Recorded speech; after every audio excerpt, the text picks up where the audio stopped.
Yo, what's going down? I just got the best cheesesteak in North Philly right here at Max's.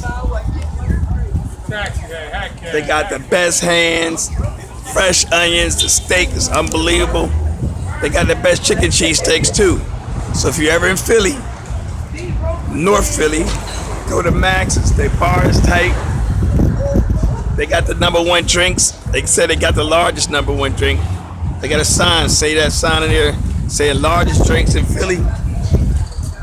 See that in there? So it's a nice place. They're doing a great business in here.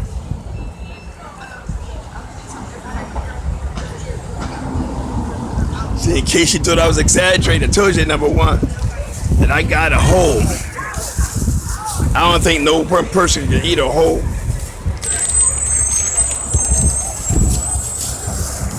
When I open it up, I'll show it to you. So it's in the heart of North Philly, Broad and Erie. The #1 cheesesteak, Max's.